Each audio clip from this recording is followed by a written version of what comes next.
오늘은 할례를 행하라는 제목으로 말씀을 드리겠습니다. 지난주에 보았던 3장에는 요단강을 마른 땅으로 건너가지요. 마른 땅으로 요단강을 건넌 이스라엘 백성들이 이제 4장에서 하나님 앞에 기념비를 세웁니다. 이들이 요단강을 다 건너기 전에 요단강 가운데 왔을 때에 그 가운데서 이스라엘 12지파 각 지파에 한 명씩 장정을 뽑아서 돌을 하나씩, 돌멩이를 하나씩 메고 가게 합니다.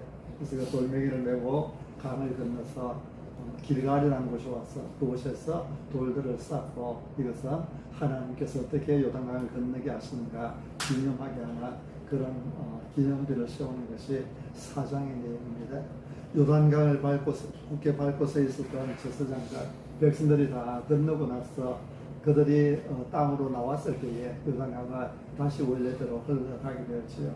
그래서 그 하나님의 은혜, 그 세차게 흐르던 강물을 멈추시고 그리고 마른 땅으로 건너게 하셨던 그 은혜를 기념하면서 하나님께 감사하고 하나님께 찬양하며 세운 기념비를 세우는 내용이 4장에 있습니다. 그리고 이제 여호수아서 5장은 요단강을 건넌 후에 길갈에서 하나님께서 여호수아에게 주신 명령입니다.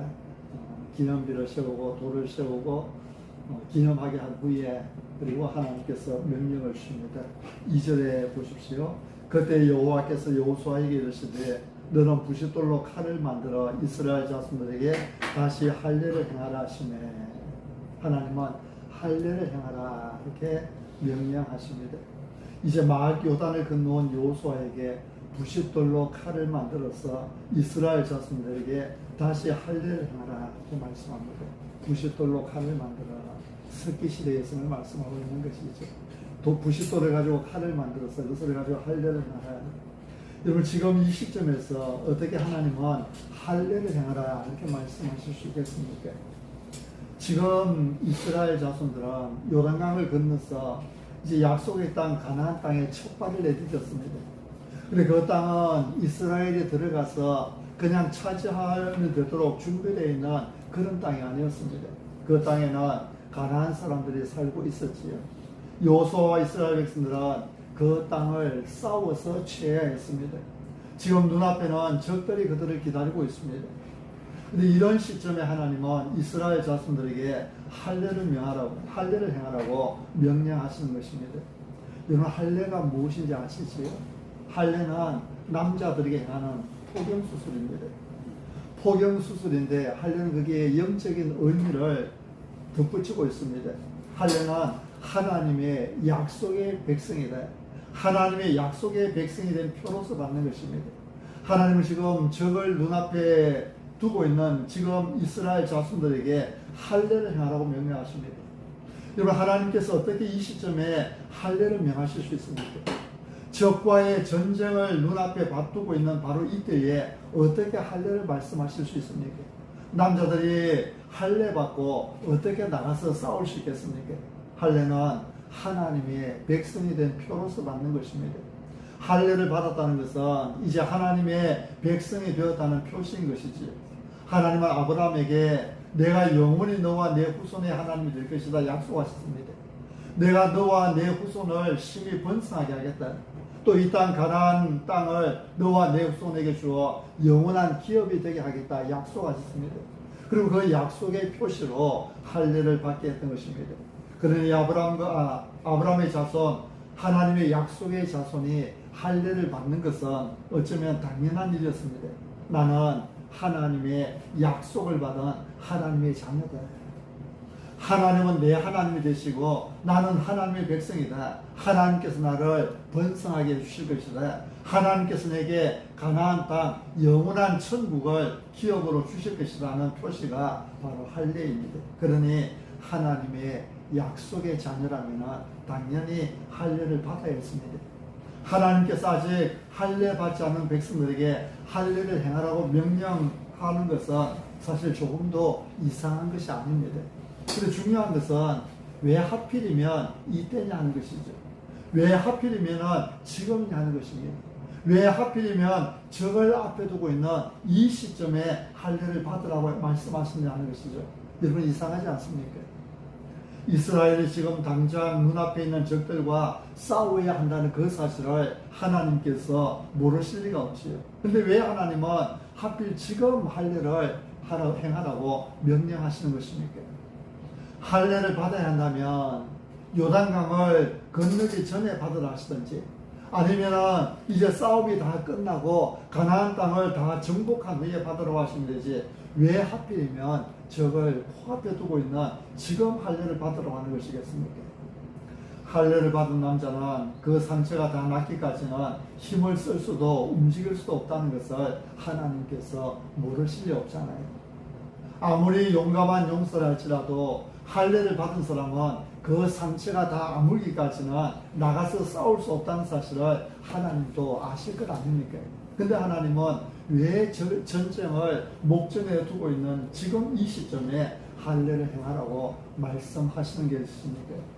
여러분, 지금 할례를 받으면 도대체 어떻게 싸웁니까? 여자들이 나가서 싸우라는 말입니까? 여호수아는 가나안 백성들이 얼마나 강한 사람들인지를 잘 알고 있었습니다. 40년 전에 가나안 땅에 12명의 정탐꾼을 보낼 때에 그들 중에 한 사람이 여호수아였지요. 그들은 가나안 사람들이 얼마나 장대하고 강한 용사들인지 보고 왔습니다.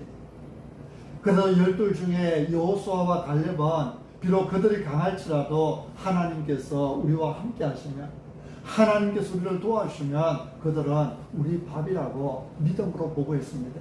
그렇지만 나머지 10명은 우리는 그들 앞에 메뚜기에 불과하다, 그렇게 하지 않았습니까? 그 10명의 보고를 받은 백성들은 하나님을 믿지 못하였습니다. 하나님을 신뢰하지 못했습니다. 그들은 두려워 떨며 하나님을 원망했습니다. 그 결과 그들은 가나안 땅에 들어가지 못했지. 그 세대가 20세 이상이 다 죽기까지 40년 동안을 광야에서 지내야 했습니다. 이렇게 그들의 선배들이 그토록 두려워하다가 광야에서 다 죽게 된 적들이 지금 눈앞에 있는데, 남자들이 다 할례를 받으면 누가 나가서 전쟁을 하란 말입니까? 그 강한 적들을 여자들의 힘만으로 감당하라는 이야기입니까? 근데 하나님은 할례를 행하라고 명령하십니다. 이건 참으로 이상하지 않습니까? 도대체 왜 하나님은 지금 이 긴박한 순간에, 그 강한 적을 눈앞에 두고 있는 이 순간에 백성들에게 할례를 행하라고 말씀하신 것입니까? 오늘 본문에서 우리는 다시 한번 말씀에 순종하는 여호수아를 볼 수 있습니다. 성도는 하나님의 말씀에 순종할 때에 하나님의 놀라운 은혜와 복을 경험하게 된다는 것입니다. 하나님의 도우심으로 아무 어려움 없이 요단강을 건넌 여호수아와 그 백성들에게 하나님은 부싯돌로 칼을 만들어서 이스라엘 자손들에게 할례를 행하라고 말씀하셨습니다. 하나님께서 이스라엘 자손들을 어떻게 요단강을 건너게 하셨는지는 삽시간에 가나안 여러 나라에 퍼졌습니다. 사실 있을 수 없는 일이잖아요. 요단강이 강물이 멈춰서고 그 길을 강을 마른 땅을 건너듯이 건넜다는 것.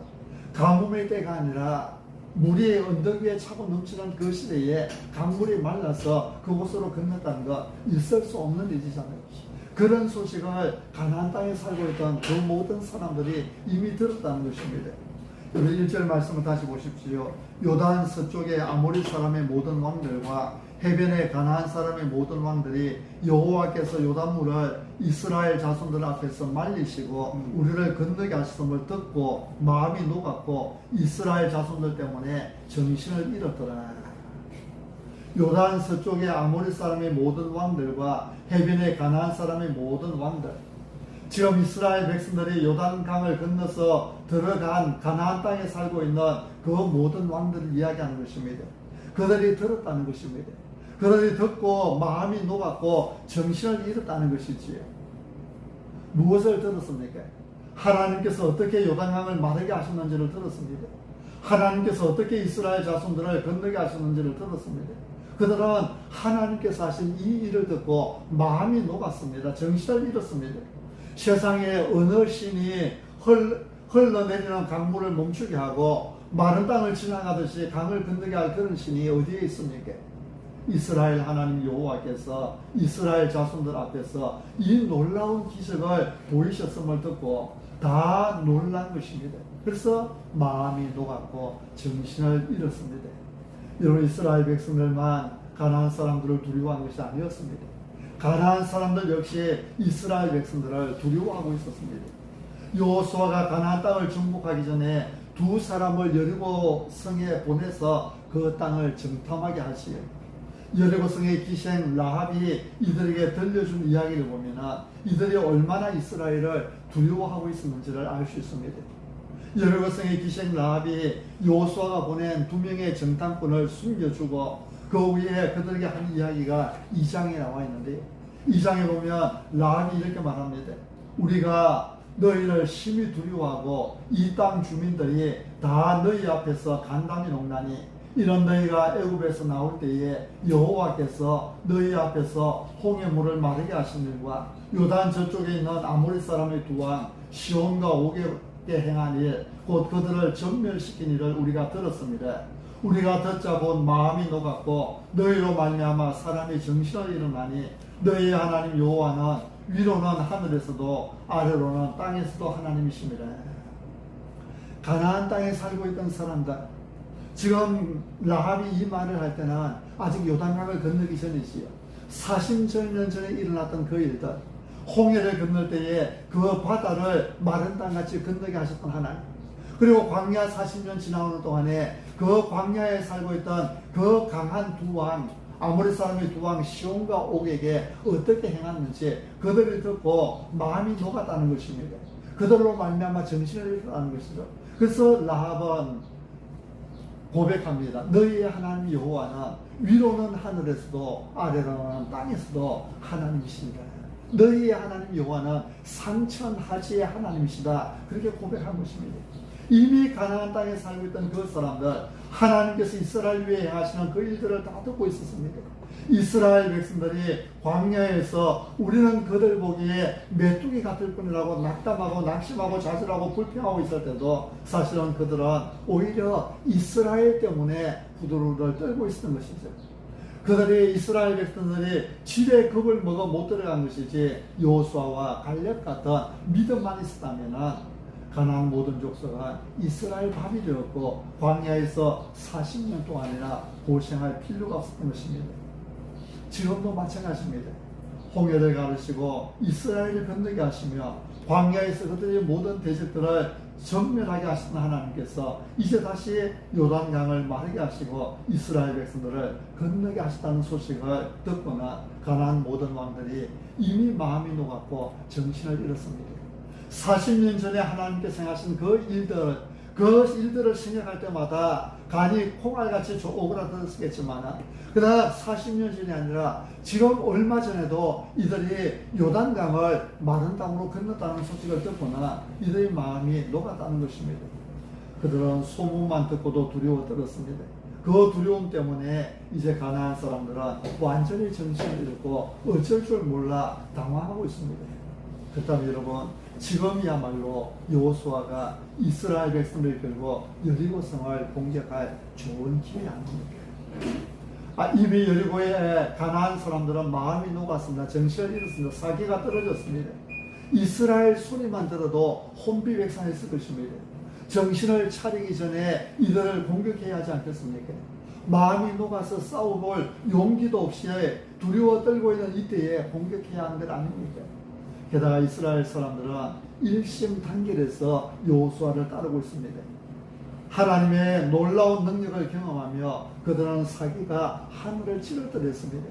가나안 사람들은 사기가 땅에 떨어졌지만 이스라엘 백성들은 하나님의 놀라운 능력들을 경험한 것입니다. 이때야말로 여리고를 공격하고 가나안을 공격할 절호의 기회 아닙니까? 근데 하나님은 뭐라고 말씀하십니까? 이스라엘 자손들에게 할례를 행하라 말씀하십니다. 그 사기를 가지고 그 분위기를 가지고 그 업된 그 분위기를 가지고 즉각적으로 공격에 들어가라고 말씀하는 것이 아니라 할례를 행하라고 말씀합니다. 여리고를 공격하고 가나안 주민들은 공격해서 싸워 이기기 위해서는 지금보다 더 좋은 기회가 없을 텐데 그런데 하나님은 지금 공격 명령을 내린 것이 아니라 할례를 행하라고 명령하는 것이죠. 할례를 행하라는 말은 적들의 정신을 잃고 두려워 떨고 있는 이 좋은 기회를 포기하라는 이야기입니다. 할례 받고 싸울 수는 없는 일이죠.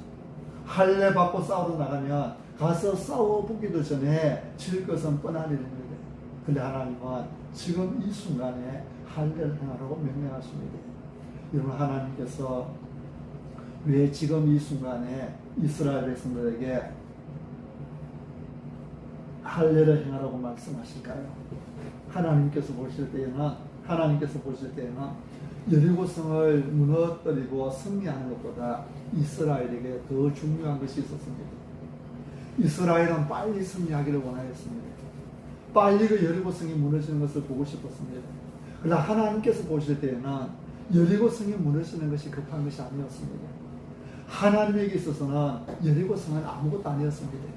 그 성이 아무리 강한 성이라 할지라도, 아무리 견고한 성이라 할지라도, 아무리 난공불락의 요새라 할지라도, 그러나 하나님께서 움직이시면 그 성은 아무것도 아니지. 이스라엘이 손가락 하나 움직이지 않고도 여리고성이 무너지게 하실 수 있는 분이 하나님이십니다.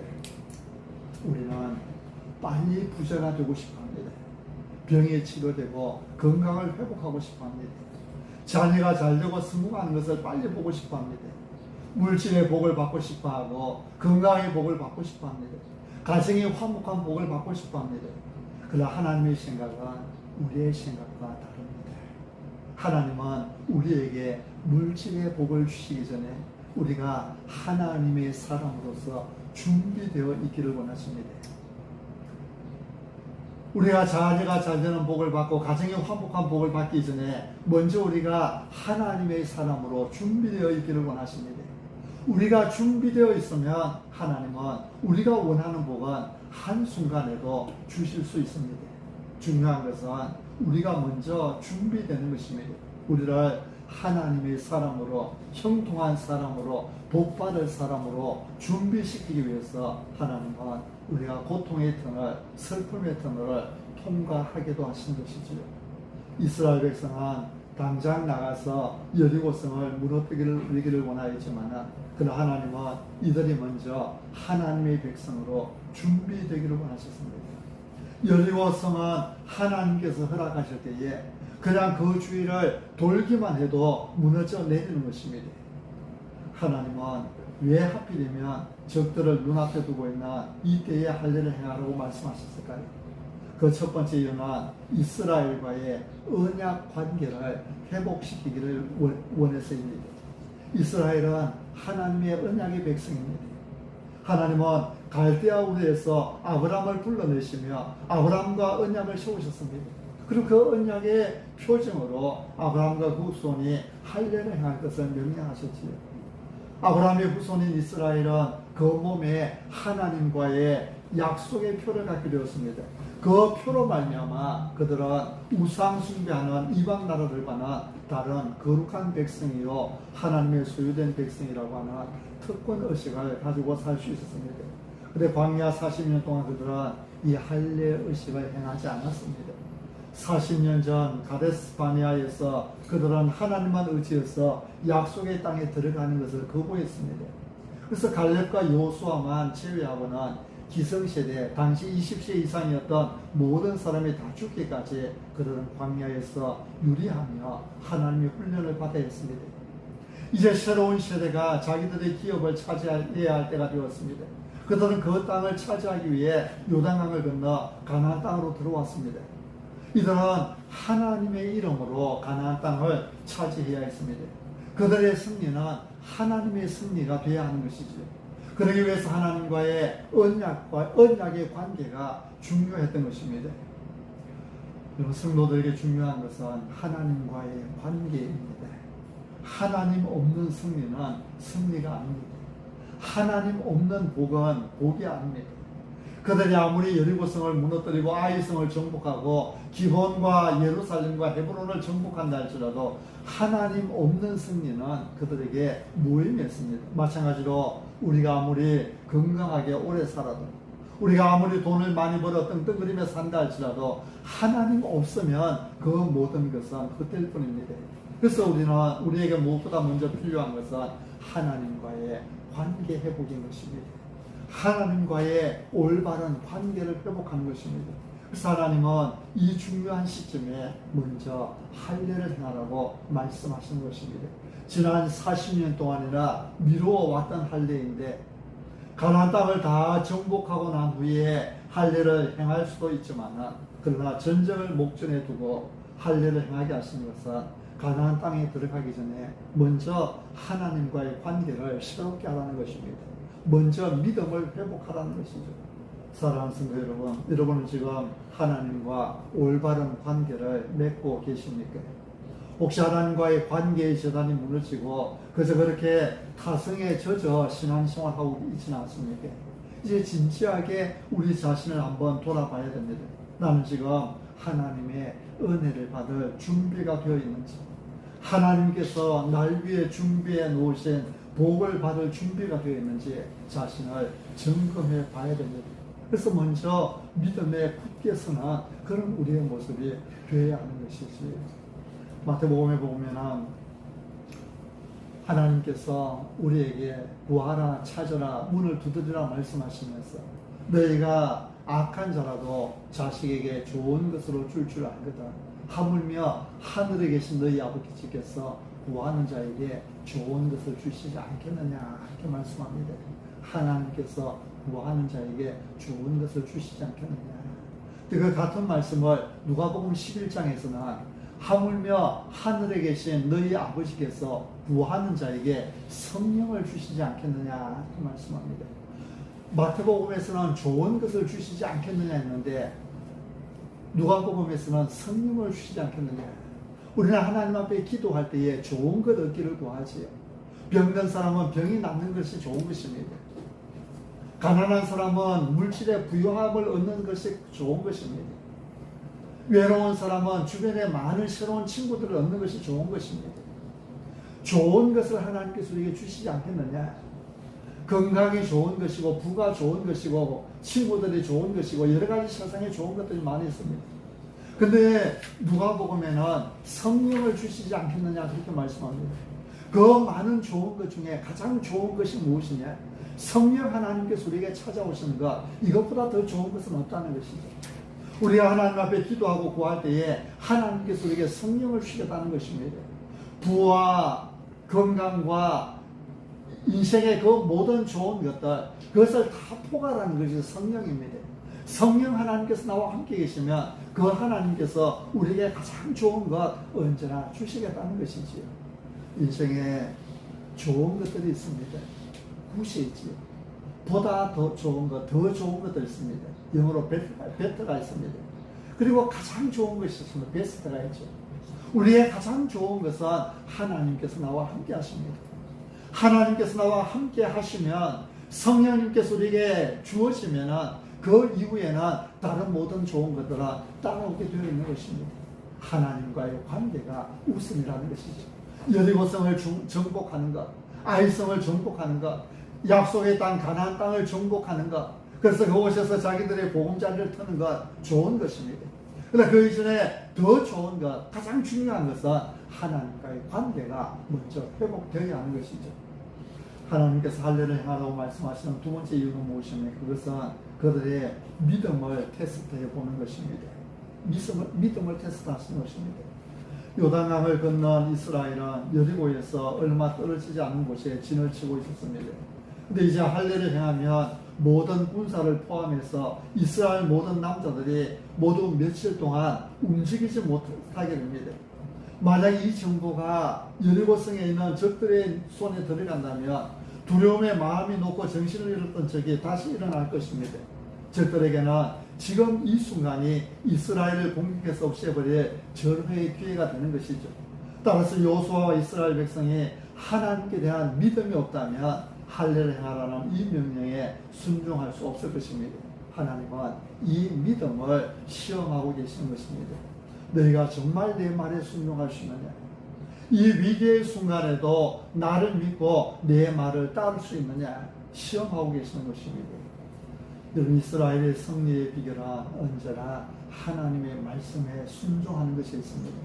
하나님께서 하신 말씀이 반드시 이루어질 줄 믿고 그 말씀을 따를 때에 승리는 따라오는 것입니다.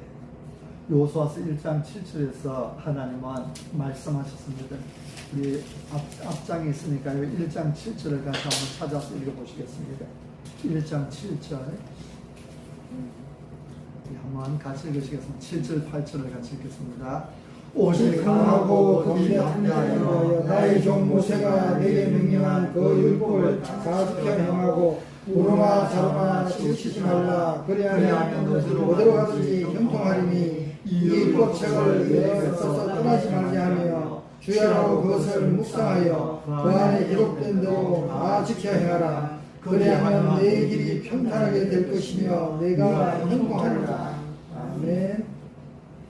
인간적으로 생각할 때는 지금 할 일을 행하면 이스라엘은 망하게 되어 있습니다. 틀림없이 망하게 되어 있습니다.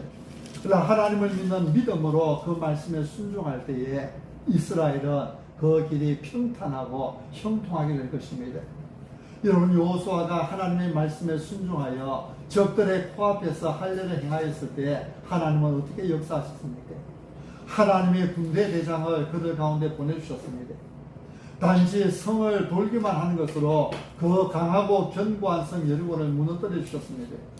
인간적인 모든 계산을 내려놓고 하나님의 말씀에 순종할 때 하나님의 도우심과 능력을 경험하게 되는 것입니다. 오늘 할 일을 행하라는 주님의 말씀을 통하여 우리는 우리 자신을 다시 한번 점검해 보아야 합니다. 우리는 과연 믿음 위에 서 있습니까? 하나님의 사람으로서 준비되어 있습니까? 우리가 믿음 위에 굳게 서서 하나님의 사람답게 서 있을 때 하나님 우리에게 놀라운 복을 부어주실 것입니다. 먼저 하나님과의 관계를 더욱 분명하게 하고 믿음에 굳게 서서 여러분을 위해 준비해 놓으신 하나님의 그 은혜와 복을 온전히 받아 누리며 살아가는 그런 성도가 되시기를 바랍니다. 네.